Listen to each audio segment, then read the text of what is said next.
warahmatullahi wabarakatuh. Halo teman-teman praktikan Laboratorium Statistik Industri 2023. Selamat datang di modul 2, yaitu modul Statistik Inferensi. Jadi, pokok bahasan dari modul 2, yaitu Statistik Inferensi, meliputi ada Statistik Inferensi itu sendiri, lalu ada one sample t-test, two sample t-test, dan juga pair t-test. Tapi sebelum kita memasuki ke penjelasan materi, alangkah baiknya kita mengetahui dari tujuan praktikum modul 2 ini sendiri. Yang pertama, mengetahui dan memahami definisi statistik inferensi khususnya one sample t-test, two sample t-test, dan paired sample t-test. Yang kedua, memahami perbedaan pengujian one sample t-test, two sample t-test, dan paired sample t-test. Yang ketiga, mengetahui dan memahami analisis data dengan metode statistik inferensi. Yang keempat, mengetahui penerapan pengujian one sample t-test, two sample t-test, dan paired sample t-test dalam kehidupan sehari-hari. Dan yang kelima, yaitu memahami langkah-langkah penyelesaian studi kasus dengan software militer. Selanjutnya kita masuk ke pokok bahasan yang pertama, yaitu statistik inferensi. Jadi, statistik inferensial adalah metode statistik yang membahas cara melakukan analisis data, menaksir, meramalkan, dan menarik kesimpulan berdasarkan sebagian data atau sampel yang diambil secara acak dari sebuah populasi. Dalam statistik inferensial, dilakukan suatu generalisasi dan hal yang bersifat khusus ke hal yang lebih luas. Oleh karena itu, statistik inferensial disebut juga statistik induktif atau statistik penarikan kesimpulan. Ada juga beberapa hal yang perlu diketahui yang berhubungan dengan inferensi statistik, yaitu estimasi titik, estimasi interval, dan uji hipotesis. Di mana estimasi titik adalah menduga nilai tunggal parameter populasi, lalu estimasi interval adalah menduga nilai parameter populasi dalam bentuk interval, dan uji hipotesis adalah suatu proses untuk menentukan apakah dugaan tentang nilai parameter atau karakteristik populasi tersebut didukung kuat oleh data sampel atau tidak. Selanjutnya kita masuk ke pengujian yang pertama, yaitu one sample t-test. One sample t-test merupakan teknik analisis untuk membandingkan satu variabel bebas. Teknik ini digunakan untuk menguji apakah nilai tertentu berada secara signifikan atau tidak dengan rata-rata sebuah sampel. Dengan kata lain, uji T1 sampel ini digunakan untuk mengetahui apakah terdapat perbedaan rata-rata atau mean pada populasi atau penelitian terdahulu dengan rata-rata data pada sampel penelitian. Dalam pengujian uji T1 sampel, terdapat beberapa kondisi data yang harus dipenuhi, adalah sebagai berikut. Yang pertama, jenis data yang digunakan adalah interval atau rasio. Yang kedua, sampel yang terpilih dari populasi harus bersifat random. Selanjutnya, tidak terdapat data yang bersifat outlier atau ekstrim kiri dan kanan. Dan yang keempat, ada variansi dari sampel dan populasi yang bersifat homogen. Untuk mencari T-hitung pada pengujian one sample t-test dapat dilihat pada rumus sebagai berikut, yaitu T sama dengan X bar dikurangi mu per S per akar N, di mana X bar adalah rata-rata sampel, mu adalah rata-rata populasi, S adalah standar deviasi sampel, dan N merupakan jumlah sampel. Selanjutnya kita masuk ke pengujian yang kedua, yaitu two sample t-test, di mana two sample t-test yaitu uji komparatif atau uji beda untuk mengetahui adakah perbedaan mean atau rata yang bermakna antara dua kelompok bebas yang berskala data interval atau rasio. Dua kelompok bebas yang dimaksud di sini adalah dua kelompok yang tidak berpasangan, yang artinya sumber data berasal dari subjek yang berbeda. Ada juga beberapa asumsi persyaratan dari penggunaan two sample t-test ini, antara lain yang pertama, skala data bersifat interval atau rasio. Yang kedua, kelompok data saling bebas atau tidak berpasangan. Yang ketiga, data per kelompok berdistribusi normal. Yang keempat, data per kelompok tidak terdapat outlier. Dan yang terakhir, varians antar kelompok bersifat sama atau homogen.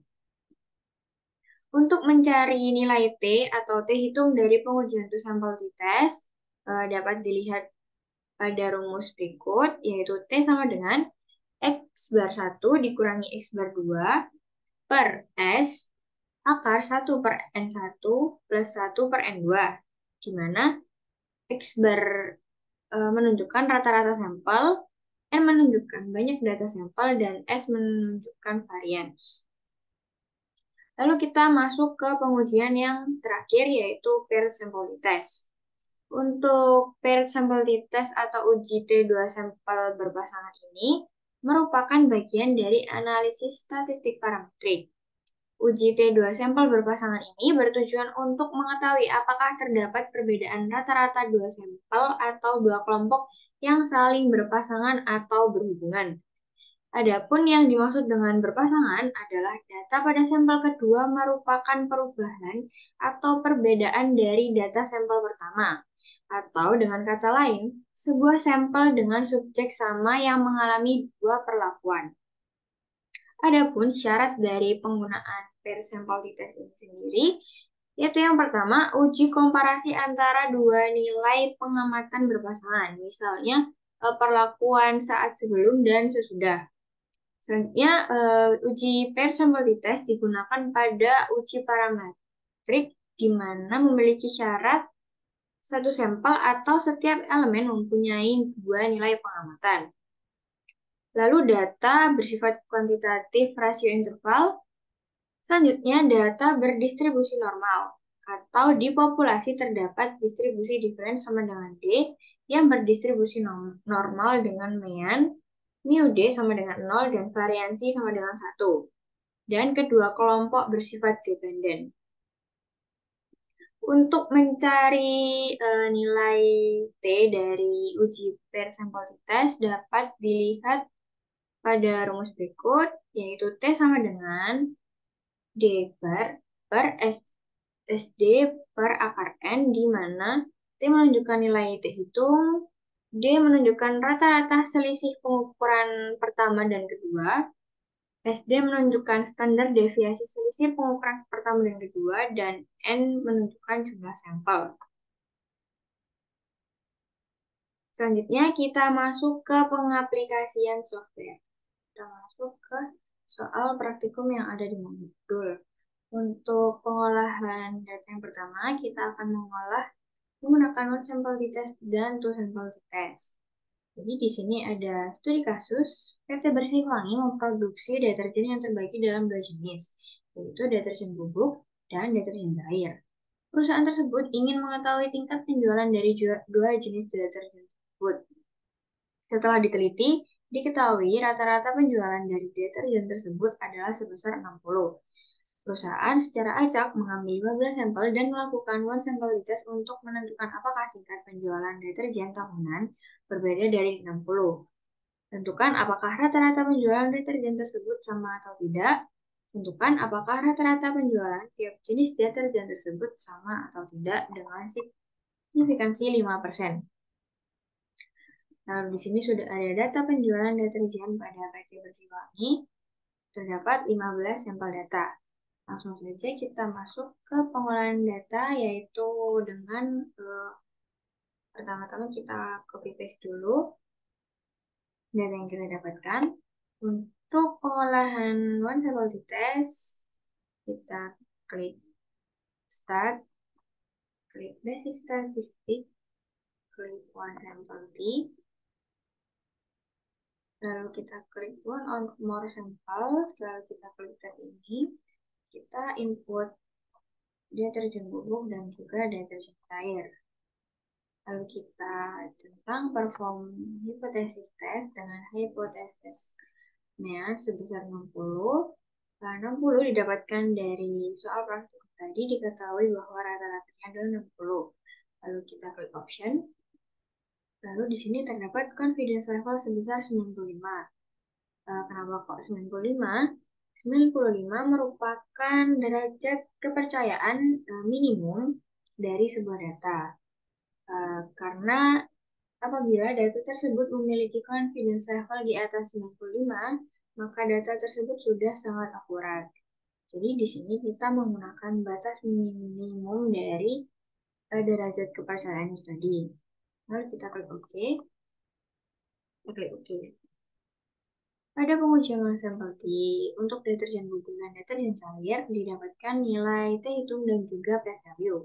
Untuk T hitung deterjen bubuk sebesar 1,65 dan untuk T hitung deterjen cair sebesar min 0,87. Ada juga nilai p-value-nya. Untuk mendapat kesimpulannya, kita dapat mencari nilai T-tabel dengan klik Start, lalu kita klik Probability Distribution, lalu kita klik T, lalu kita pilih Inverse Cumulative Probability dengan Degrees of Freedom 14. Kenapa 14? Karena pada one sample test ini terdapat 15 data. Nah, untuk rumus dari degrees of freedom one sample test adalah N dikurangi 1, maka 15 dikurangi 1 sama dengan 14. Selanjutnya kita pilih input konstan dan kita masukkan 0,975. Lalu kita klik OK. Di sini kita dapatkan nilai T-tabel sebesar 2,1. Dan dapat kita bandingkan bahwa di sini nilai T hitung lebih kecil daripada nilai T-tabel. Yang dimana artinya adalah H0 diterima. Dimana H0 diterima yang berarti tidak ada perbedaan rata-rata secara nyata. Dari nilai p-value ini juga dapat kita lihat bahwa nilai p-value-nya lebih besar daripada 0,05 yang dimana artinya adalah H0 diterima, yaitu tidak ada perbedaan rata-rata secara nyata. Lalu kita lanjutkan untuk pengolahan data menggunakan two sample test. Masih dengan studi kasus yang sama, kita lanjutkan untuk pengolahan data yang kedua, yaitu klik Start, klik Basic Statistic, klik to sample T, lalu kita pilih each sample in its own column. Untuk sampel 1 kita input bubuk, untuk sampel 2 kita input cair. Lalu kita klik option, masih dengan confidence level yang sama, yaitu 95, centang assume equal variances. Kita OK, kita klik OK. Pada pengujian two sample test dari deterjen bubuk dan deterjen cair, didapatkan nilai T hitung sebesar 1,9. Sama seperti yang tadi, untuk mendapatkan kesimpulannya, kita dapat mencari nilai T-tabelnya dengan klik Calc, klik Probability Distribution, klik T, lalu klik Inverse Cumulative Probability dengan Degrees of Freedom sebesar 28. Karena di sini terdapat 30 sampel data yang digunakan, dan rumus dari Degrees of Freedom pada two sample test yaitu N dikurangi 2. Yaitu 30 dikurangi 2 sama dengan 28 dengan input konstan sebesar 0,975. Lalu kita klik OK. Didapatkan nilai T-tabel sebesar 2,04. Lalu dapat kita bandingkan bahwa didapatkan nilai T hitung lebih kecil daripada nilai T-tabel. Oleh karena itu, H0 diterima, maka tidak ada perbedaan rata-rata secara nyata. Dan kita juga dapat lihat dari nilai p-value-nya, didapatkan nilai p-value lebih besar daripada 0,05, itu artinya H0 diterima, yaitu tidak ada perbedaan rata-rata secara nyata. Selanjutnya, kita masuk ke pengolahan data terakhir, yaitu menggunakan uji paired sample test. Di sini terdapat studi kasus seorang guru melakukan penelitian untuk mengetahui pengaruh diadakannya bimbingan belajar dalam meningkatkan nilai ujian sekolah siswa-siswi di SMA Negeri Surabaya. Penelitian dilakukan menggunakan 15 sampel siswa. Pertanyaannya, Tentukan apakah terdapat perbedaan rata-rata nilai ujian sekolah sebelum adanya bimbingan dengan sesudah adanya bimbingan. Berikut diketahui data nilai ujian sekolah dengan data sebelum bimbingan dan setelah bimbingan. Langsung saja kita masukkan data ke software Minitab. Setelah itu kita akan mencari nilai T-hitung. Dengan klik Start, klik Basic Statistik, lalu kita klik yang PRT, lalu kita pilih Each Sample in a Column. Lalu kita pilih sampel 1 sebelum bimbingan, yang sampel 2 setelah bimbingan. Lalu kita klik option masih dengan confidence level yang sama yaitu 5, kita klik OK. Klik OK. Lalu di sini akan terlihat hasil mean, standar deviasi dan standar error mean-nya. Dan di bawah terdapat hasil T-hitung dan juga p-value-nya. Selanjutnya kita akan mencari nilai T-tabel dengan klik Alt, Probability Distribution, klik T, lalu kita klik Inverse Cumulative Probability dengan Degrees of Freedom sebesar 28. Karena di sini ada 30 data yang diolah dan rumus dari Degrees of Freedom pada variety test yaitu NK di manakah sebesar 2. Lalu kita klik input konstan sebesar 0,175, lalu klik OK. Di sini didapatkan nilai T-tabel sebesar 2,04. Lalu dapat kita tarik kesimpulan jika T-hitung lebih kecil daripada T-tabel, maka TA0 diterima. Jadi, tidak ada perbedaan rata-rata secara nyata. Begitu juga dengan nilai p-value-nya. Lalu ada juga tugas pendahuluan yang harus teman-teman praktikkan kerjakan untuk modul 2 ini, yaitu membuat infografis digital bebas berisi ringkasan materi dan dibuat semenarik dan sekreatif mungkin. Lalu untuk format yang dikumpulkan nanti waktu di Google Form berupa PDF. Dan teman-teman bebas menentukan ukuran dari infografis digital. Yang penting infografisnya memiliki ringkasan materi dan dibuat semenarik dan sekreatif mungkin. Sekian yang dapat saya sampaikan pada pemaparan modul 2 statistik inferensi. Terima kasih, semoga bermanfaat dan sampai jumpa di Laboratorium Statistik Industri.